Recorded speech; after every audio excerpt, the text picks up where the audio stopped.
우리가 그 소설을 읽죠? 소설을 읽는데 소설은 이야기잖아요. 어떤 이야기의 진행, 이야기들 이렇게 진행해 나가는 것인데 그 소설의 목적 중에 하나가 인간의 어떤 상태 이렇게 드러내는 거죠. 그러니까 인간을 진단하는 것, 상태를 진단해내는 것. 근데 소설은 뭐 문학이라도 할 수 있고 그것을 직접적으로 이렇게 드러내지 않아요. 직접적으로 얘기하지 않죠. 인간의 상태는 이렇다 저렇다 직접적으로 말하지 않고 간접적으로 하죠. 그러니까 이야기를 이렇게 이야기를 그냥 진행해 나가고 어떤 사건들을 진행해 나가면서 거기서 그러므로 이거다라고 말하지 않고 그냥 그렇게 흘러가는데 거기서 간접적으로 드러내요. 인간의 상태를 진단해내고 보여주는 것이 어떤 소설의 기능 중에 하나죠. 예를 들면 이게 스토리인데 예를 들면 어떤 사람이 길을 가고 있었다. 쓰러졌다. 저쪽에서 사람이 오고 있었다. 지나갔다. 차가 지나갔다. 계속. 한쪽의 벤치에서는 연인들이 웃으며 떠들고 있다. 이렇게 그냥 지어낸 건데 그렇게 문학적이지 않은데 제가 시간을 두고 쓰면 더 잘 써요.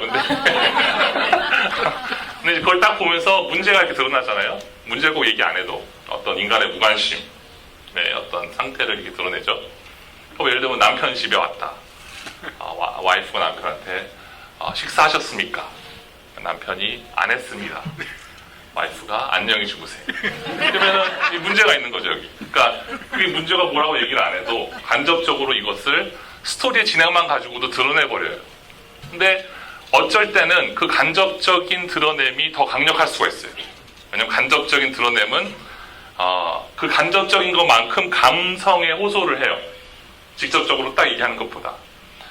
성경도 어떤 이야기의 진행을 통해서 또는 그 대화 속에서 무언가 어떤 것을 드러내고 진단해내는 역할, 그것을 이제 하는 것이죠. 특히 사도행전에서는. 그래서 오늘 말씀을 보면 사도 바울이 제자들과 대화를 나누는데 누구의 제자들이냐면 요한의 제자들.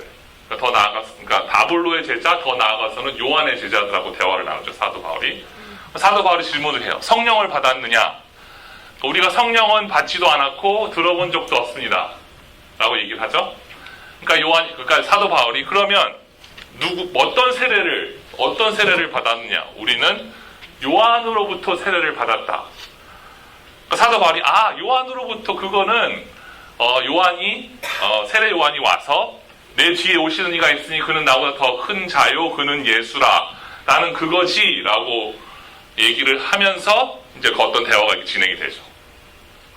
이 대화를 보면서 이 제자들의 상태가 드러나요. 이 제자들의 어떤 현재의 상태가 진단이 되어지는 거죠. 그러니까 성령을 받지 않은 자들, 그건 뭐냐면은 믿음이 없는 자들이죠. 왜냐하면 성경에서는 성령님을 통하지 않고 성령님으로서가 아니고서는 믿음이 있을 수 없기 때문에 그러니까 성령이 받지 않은 자들이면서 믿음이 없는 자들. 그런데 그 대화를 자세히 들어가 보면은 사도 바울이 너희가 처음 믿을 때에 성령을 받았느냐 그러죠.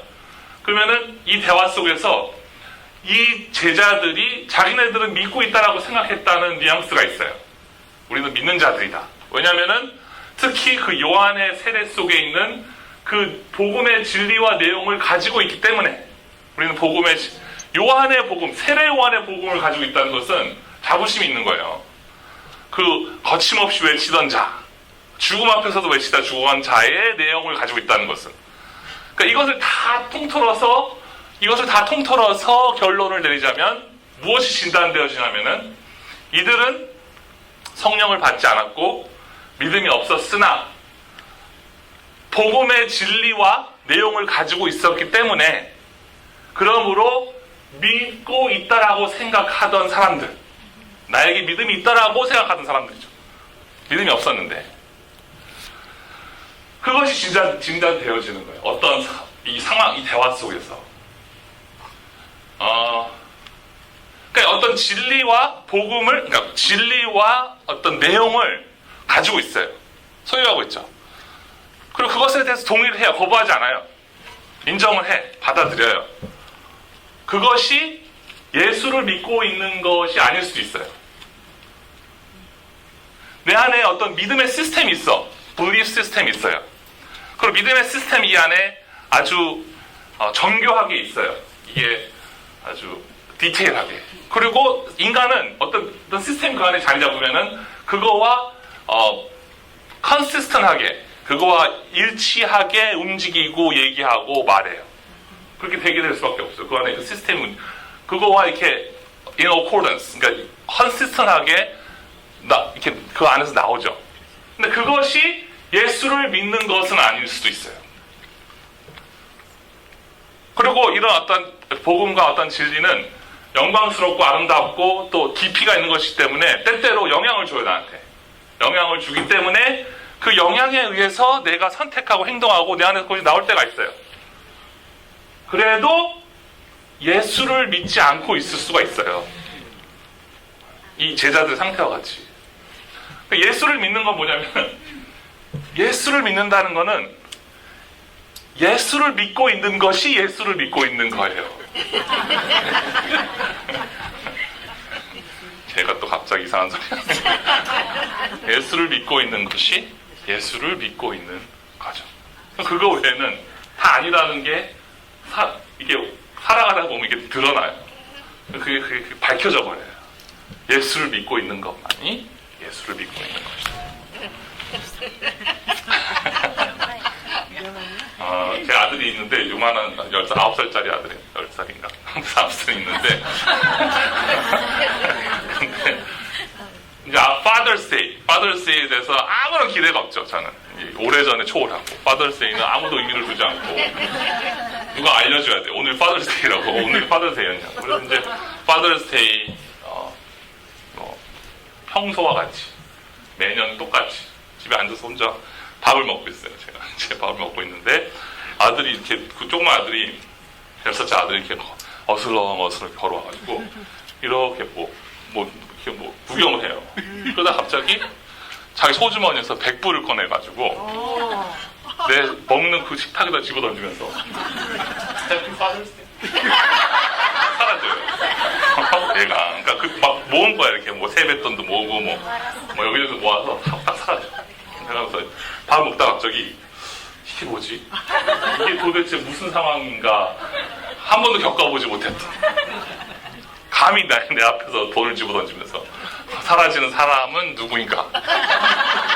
이 어찌 무례하고 말도 안 되는 이 파평윤씨 집안에 있을 수 없는 이 파평윤씨 집안에서는 용담할 수 없는 이 상황이 벌어졌는데 걔가 이렇게 방으로 들어가는데 결론은 뭐냐면은 내가 지 아빠인 거예요. 그러니까 내가 지 아빠니까 that's the only reason. 그것만으로 이게 다 이루어지는 거라. 그럼 내가 왜 지 아빠냐? 내가 지 아빠니까 지 아빠인데. 그 이상도 아니고 그 이하도 아닌 거예요. 내가 지 아빠니까 지 아빠인 거야. 거기에 무슨 시스템이 있고 뭐가 여기 있어서 이렇게 그런 게 아니라고. 그냥 내가 지 아빠니까 내가 지 아빠인 거야. 그리고 지금 방으로 들어가죠. 그러면은 이 무례한 상황에서 기분이 좋죠, 저는. 사실은. 네. 그리고 그 100불도 저를 위해서 쓰지도 못해요. 그냥 이 남자의 인생이라는 것은 자기를 위해서 하나 쓰지 못하고 1,000불을 벌건 5,000불을 벌건 나를 위해서 써주는 아무것도 없고 아무튼 그런데 100불을 주건 50불을 주건 그 의미가 없어져요, 남자들은. 왜냐면 자기를 쓰는 게 없으니까. 쓰고 싶은데 없어요. 믿음이라는 것은 예수를 믿는 것이 예수를 믿는 거예요. 그러니까 그 12년 동안 그 혈루병을 앓던 여인이 피를 계속 흘리는데 12년 동안을 근데 예수가 이렇게 지나가는데 그 군중들을 뚫고 기어코 예수를 향해서 가서 예수 앞에 도착해서 예수의 등을 만지죠. 기어코 12년 동안 그 가진 고생을 하면서 예수가 지나가는데 뭐냐면은 그걸 딱 보고 있으면은 그 장면을 보면서 예수를 믿고 있구나. 저 여자가 어떤 가나안 여인이 자기 딸이 아파가지고 예수 앞에 나와가지고 우리 딸을 좀 살려달라. 그러니까 그 가나안 여인이 그렇게 얘기를 하는데 예수님이 개들한테 줄 수 없다. 축복을. 개한테 dog. It's not given for the dogs. 개한테 주어지지 않았다. 오직 이 축복은 자녀들에게만 주어졌다. 라고 얘기하죠. 그래서 그 여인이 개도 식탁에 있는 부스러기를 먹습니다. 라고 얘기하는 모습을 이렇게 보면서 저 두 여인들은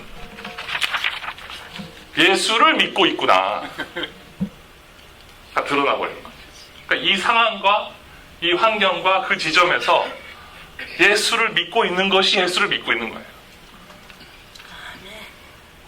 그러니까 제가 지금 여기 개척하고 3년 반 됐는데 3년 반 됐는데 3년 반 동안 딱 하나 드러난 게 뭐냐면은 참 너무 이 목회자가 정말 최선을 다해서 예수만 안 믿고 있어요. 다른 거 다 하면서 예수만 안 믿고 있어.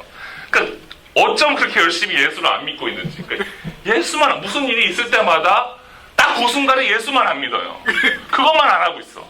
딴 거 다 하고 있는데 막 계산도 하고. 그러니까 한마디로 얘기해서 이 상황에 이 상황 우리는 너무 계산적이지 말라 그러잖아요. 근데 사실 다 계산하잖아요. 계산적이지 말라는 그 얘기도 계산적인 거거든요. 그러니까 우리는 매 순간 어린 아이가 아니고서는 매 순간 어떤 계산을 하고 살잖아요. 꼭 무슨 물질적인 계산이 아니라 이 상황과 이 팩터와 이 모든 이 순간들 속에서 계산을 하고 살아가는데 그 계산 속에 예수만 없어요.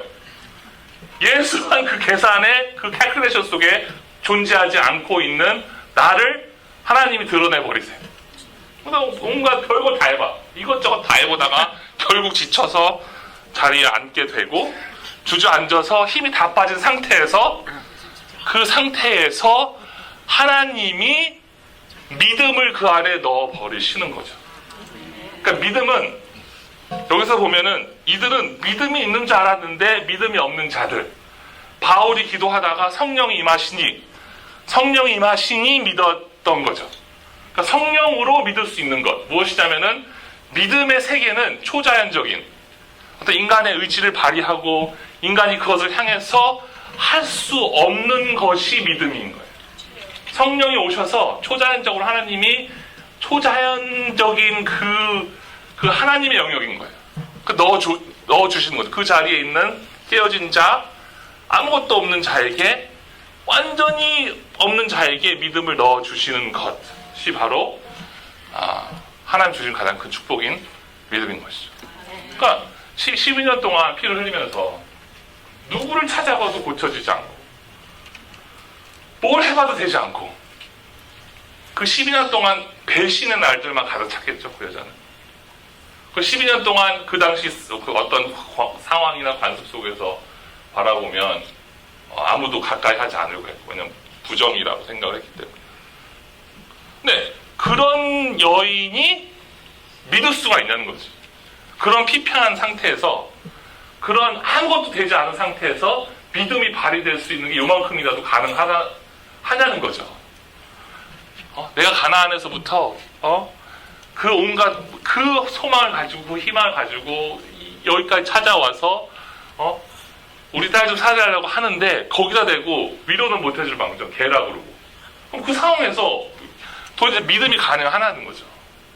믿음은 불가능한 거예요. 믿음은 성령이 오셔서 그 성령님께서 초자연적으로 그 안에 믿음을 기어코 넣어주시고 기어코 예수를 믿게 하시는 것이 하나님의 은혜인 것입니다. 아멘. 그 믿는 순간에 기적이었구나. 이게 예수님을 믿는 순간에 이것은 하나님이 나를 향해서 하시는 것이구나. 그 믿음을 붙잡는 순간에 이것은 초자연적인 기적이구나. 그래서 하나님은 당신의 백성들을, 당신 사랑한 당신의 자녀들을 기어코 믿는 자로 만들어 버리세요. 기어코 믿게 해버리세요. 예수를 믿게 하세요. 그러니까 이것도 해보고 저것도 해보는데 결국은 예수를 붙잡게 하시는 것이 하나님의 가장 큰 은혜인 것입니다. 그러면서 이제 성령님이 오시는데, 성령님이 오시면서 어떤 일이 벌어지냐면은 거기에 있는 제자들이, 이 요한의 제자들이 방언을 하기 시작하고 이 제자들이 예언을 하기 시작하죠. 근데 이제 그 방언과 예언이 어떠한 것이냐가 그렇게 중요하지 않아요. 뭐 불란서 말을 하든 영어를 하든 러시아 말을 하던 이게 중요한 게 아니에요. 사실은. 근데 방언이 예언을 하는 것도 무슨 미래를 얘기해주고 맞아 맞췄어 이게 중요한 게 아니에요. 그거는 그렇게 중요하지 않아요. 오래 살면 맞추게 돼 있어요. 오래 살면 보여요. 그러니까 오래 살면은 젊을 때는 못 맞췄는데 오래 살수록 맞추게 돼 있어요. 그게 중요한 게 아니에요. 그러니까 이 방언과 예언이 무엇이냐가 중요해요. 이것이 무엇이냐. 그러니까 성령이 오시면서 그 제자들이 방언을 하기 시작하고 거기에 있던 수많은 여러 나라의 방백들이 자기 언어로 들렸다 그랬잖아요. 그러니까 성령이 막 말을 하다가 하나님이 사로잡으셔서 하나님이 말하기 시작하는 거. 그리고 하나님의 말이 들리기 시작하는 거. 예언은 뭐냐면은 하나님이 당신의 종을 부르셔서 말을 넣어줘요. 이거 가서 얘기해라. 그러면 그거 붙잡아다 가서 그것을 얘기하는 거.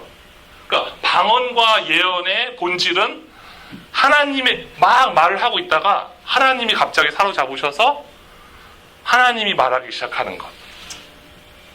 그리고 그 하나님이 말하기 시작하는 것이 하나님이 말하는 것으로 들리기 시작하는 것.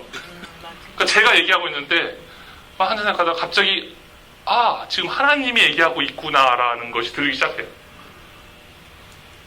전혀 기대하지 않았던 사람한테도 쟤한테서는 하나님의 말이 나올 수가 없었을 텐데 듣고 있는데 갑자기 하나님이 지금 얘기하고 있는 거예요. 이 사람을 사로잡아서. 그럼 그것이 하나님이 하시고자 하시는 비즈니스.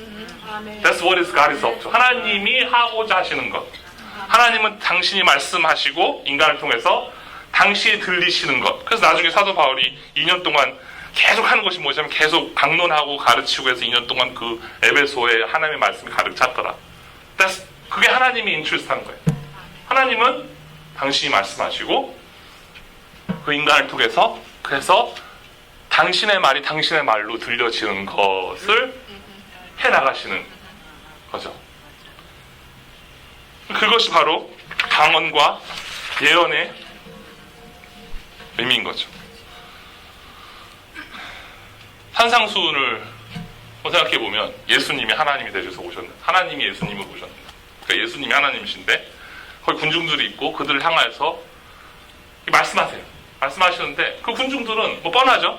분노로 가득 차 있었겠고 그냥 맨날 눌려서 살았겠고 하필 이 시대에 이 시점에 태어나서 여기에 태어나서 내가 이 고생을 하고 살아가는 그 로마에 억눌린 자들이 그냥 가득 차 있던 거잖아요.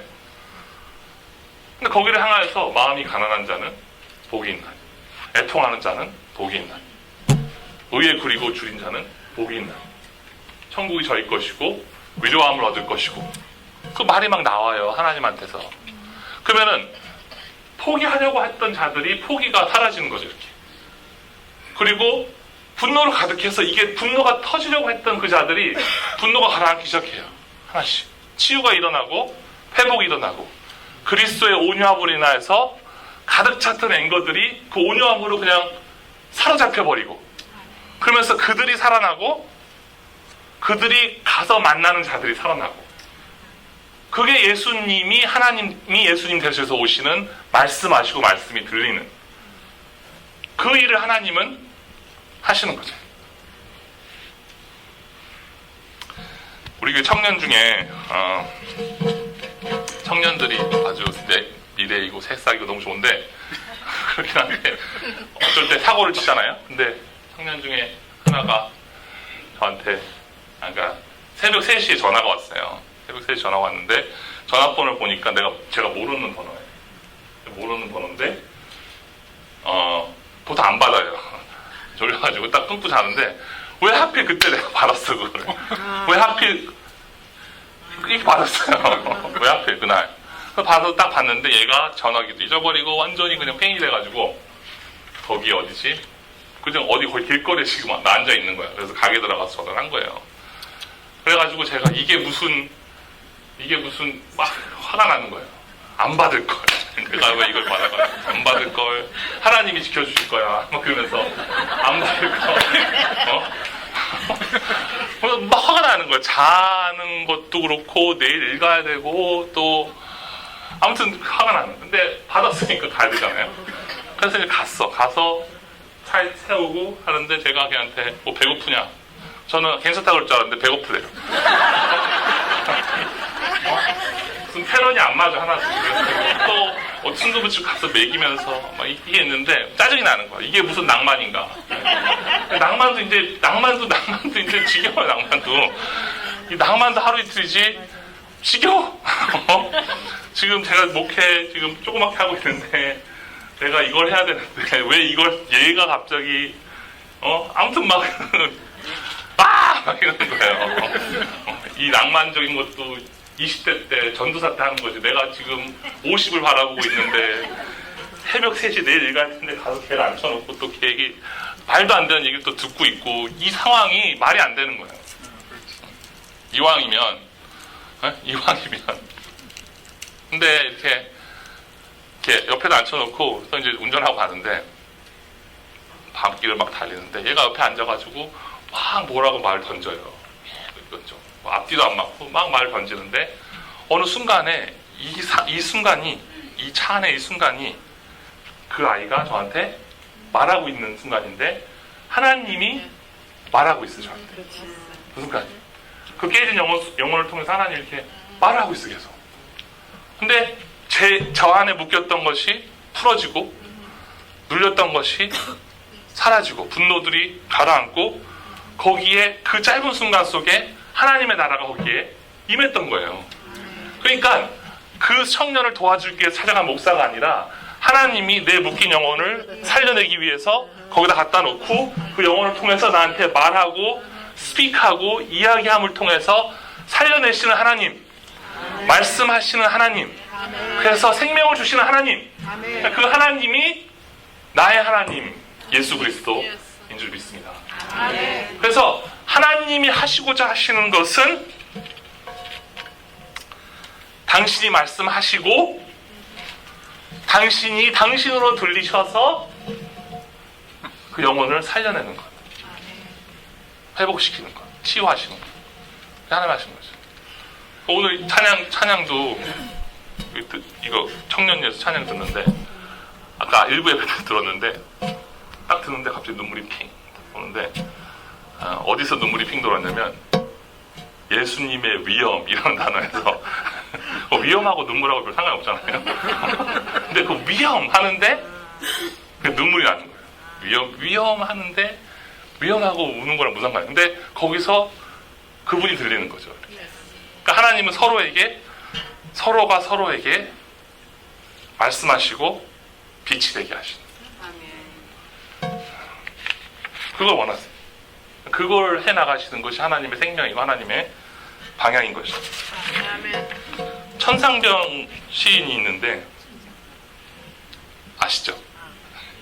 모르셔도 할 수 없고 저도 솔직히 뭐 알아야 되는 세대도 아니에요. 천상병 시인을 그냥 어떻게 하다 알게 됐는데 이분이 억울하게 이유 없이 고문을 당한 거야.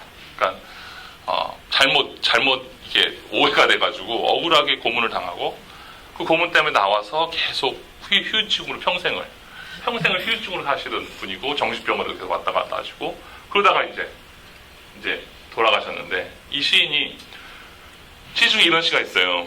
뭐냐면은 나 하늘로 돌아가리라 새벽빛 와닿으면 쓰러지는 이슬 더불어 손에 손을 잡고 나 하늘로 돌아가리라 노을빛 함께 단둘이서 기슭에서 놀다가 구름 손짓 하면은 나 하늘로 돌아가리라 아름다운 이 세상 소풍 끝내는 날 가서 아름다웠더라고 말하리라.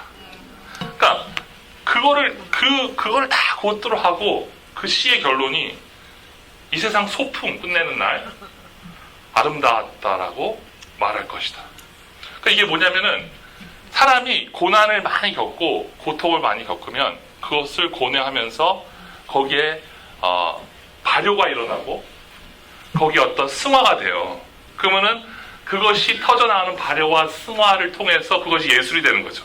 시가 될 수도 있고 문학이 될 수도 있고 뭐 그림이 될 수도 있고 영화가 될 수도 있고 연극이 될 수도 있고 어떤 인간 안에 있는 이 눌리는 이 고뇌와 고난이 예술로 이렇게 승화가 돼서 다른 사람에게도 영향을 주는.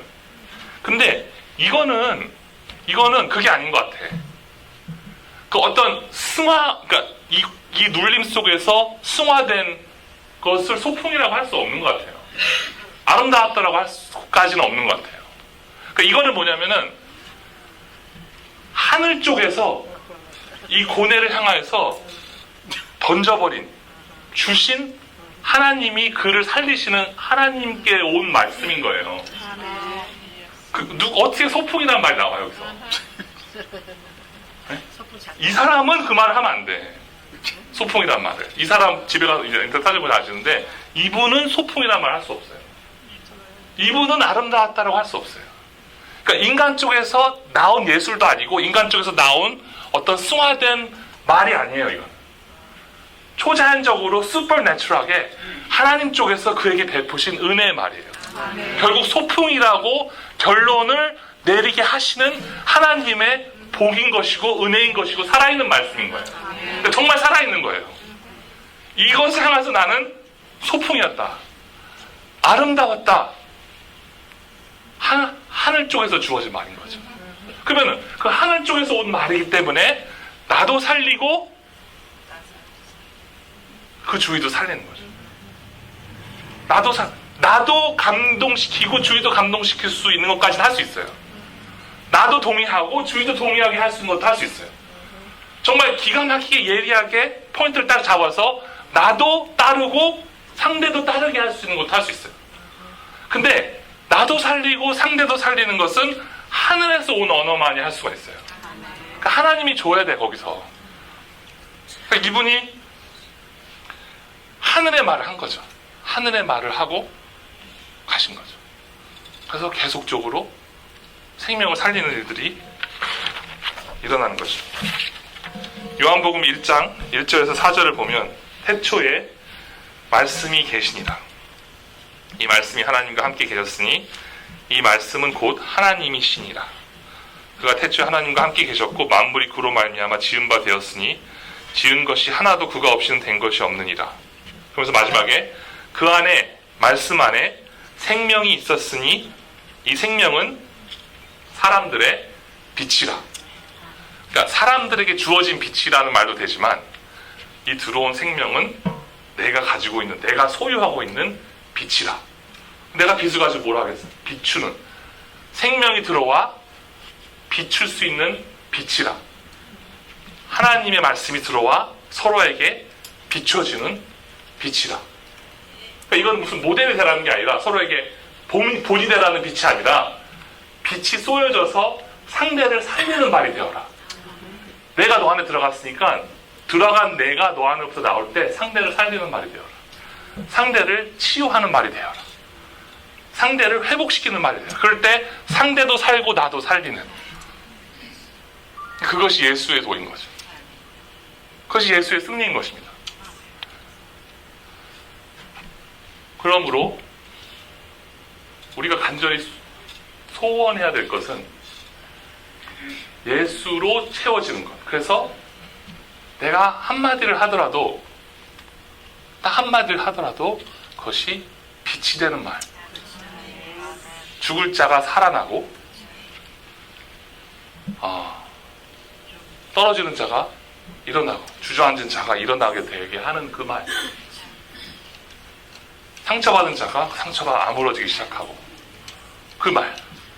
기도를 할 때건 예언을 할 때건 한참 말하고 있다가 예언이 되는 거예요. 말하고 있다가 하나님이 입을 사로잡으셔서 하나님이 말하시고 상대가 살아나고, 항상 상대를 위해서 기도해주고 있다가 내가 막 그를 위해서 기도해주다가 나는 사라지고 그리스도의 말이 나오기 시작해서 상대가 살아나고, 그러한 것이 하나님이 우리를 이 불쌍한 정말 이 중생들 불쌍한 영혼들, 정말 이 불쌍한 정말 죄로 가득한 정말 스스로는 아무것도 할 수 없는 완전히 무너진 병자들, 우리는 병자들이거든요.